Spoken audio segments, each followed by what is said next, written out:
After spending a total of 47 days in the 2 ICUs, my muscles had wasted away. I remember the first time I looked at myself in the bathroom mirror on the ward, I looked almost skeletal. The doctors told me to eat as much as I could and asked visitors to bring in food. I was so incredibly thirsty, but I couldn't lift a water jug. This is called critical illness polyneuromyopathy, which is basically muscle wastage after spending so long in bed. I know I lost several kilos in weight, but I'll never know how much because the scales are never consistent. And also I'd lost a leg, and how much does a leg weigh? My joints were painful. I remember earlier on in the ICU, the nurses were asking me if I was in pain, and I would just about manage to say, yes, my joints were in pain. Because I couldn't stand on my legs due to necrotic feet, later on when I was at the end of my ICU stay, they used to have to use a sling to lift me over the commode. But this involved bending my knees, and I had so bad cramp in the back of my knees that it made me almost scream. When I was in ICU, I know that the physios were working on me. I have memories of their faces, and I'd later recognise them when I went back to the hospital. I also remember there was some pain involved. Fairly early on in my stay, I had issues with breathing. I think initially I had a mask on my face, but this cut into my cheeks, leaving a nasty scar. This has now faded to a small silver line, but I was worried at the time that I'd look like Joker from Batman. I have a very vivid and scary memory of a plastic hood being put over my head. I think it was yellow and it smelt nasty. My parents told me this actually happened. Bear in mind I was 44 years old at the time. I was screaming and telling my parents to call 999. Then I was either pretending to go unconscious or I really was lapsing out of consciousness. Because this didn't work and I had breathing issues, soon after I was getting a tracheotomy. This seemed to resolve some of my breathing issues. I was put on a ventilator soon after admission, and because of this, after hospital discharge, I was assessed by the respiratory physio, as this can cause later issues. Luckily I'm okay. The physios were trying to get me to lift my arms. I remember this happening fairly on in ICU. But I couldn't actually move them. I thought at the time I had people sitting on them. I remember my dad commenting that it looked like I had a problem moving them. I was put into a chair to keep me upright, and the physios called this the magic chair. I thought it was some sort of chair that came with a USB player and a remote control. That was probably the medication, and I thought that it was going to help me on the plane back home from Saudi Arabia. This is all related to the dreams I had when I was in ICU. I've since been told it was a perfectly ordinary, non-muggle blue chair. I've seen photos taken of my fingers which were sent to the burns unit at a nearby specialist hospital. As the skin was dead and it looked like burns, the problem was that physios couldn't touch the skin as it was such a difficult condition, so my fingers were clenched together. After nearly 2 months like this, I had issues with my finger tendons. My fingers were stuck at clenched. The physios in the ward were trying to exercise my fingers a few weeks later, and initially they opened a little and it made a good mobile phone holder. I kept fidgeting with them and straightened them some more, and later when I went to the rehab hospital I had some more exercises which got painful.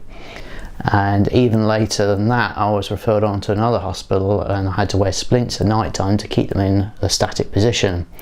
So now my fingers are better. They're not perfect, but considering at one point I was told by the doctors I would lose fingers, I think I've done okay, and I've been incredibly lucky. I can use all my fingers and they're reasonably straight. My muscle strength took some time to come back. On the ward, I was gradually able to lift that water jug. Then I was moved to a wheelchair. It took a few days to get the strength to push it along myself. I remember at first, I think I must have had one arm stronger than the other as I couldn't go straight down the corridor. My back and my bottom had some issues. It was really painful sitting on hard chairs. That continued for months afterwards. And I also had problems because I didn't have the stomach and the back muscles. Sitting for more than a few minutes in a wheelchair was very painful. In fact, I remember one time I was in the wheelchair for something like half an hour on the ward, and I ended up collapsing over and struggling for breath. The nurses had to wait until there were 2 nurses available, and then they got a hoist and hoisted me back onto the bed. I was perfectly fine. They checked my stats afterwards, and there was no problem at all. So I found out that the muscle strength takes a long time to come back, and physios set you homework. They come to your bedside with weights and plastic stretchy things and printed diagrams and tell you things to do in between visits. Sometimes I admit I would pretend to do the homework, and instead I'd be watching television, but they did come in and check up on me. I think they actually know if you haven't done your homework. Here at the hospital or the gym, and this is Linda, my physio. Hi. And she's going to put me through my paces today. Okay. So go down, we might have to go up again. Yeah.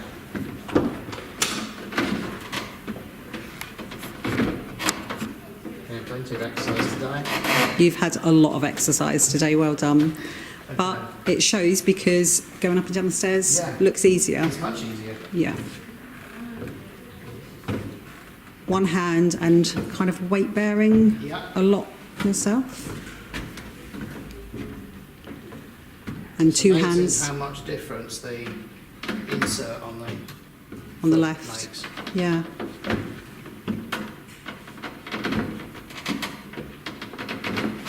Well done, Jason. Good. Excellent. Do you want to do the punches? Yeah, to show you transferring your weight from starting to weight bear.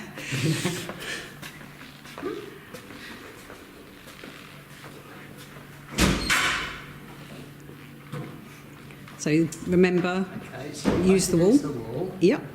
And then going over with it slightly.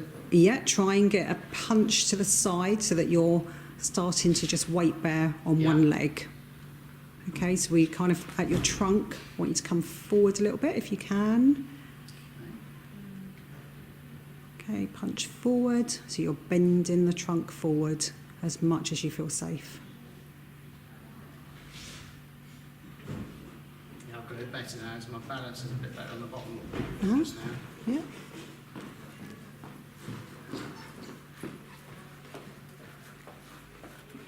Great, well done, excellent. So everything feels daunting at first when it comes to physio. You don't have the energy to do something, but if you set yourself targets, listen to the physios and try and do the homework they set you, eventually you will see a difference. Thank you for watching.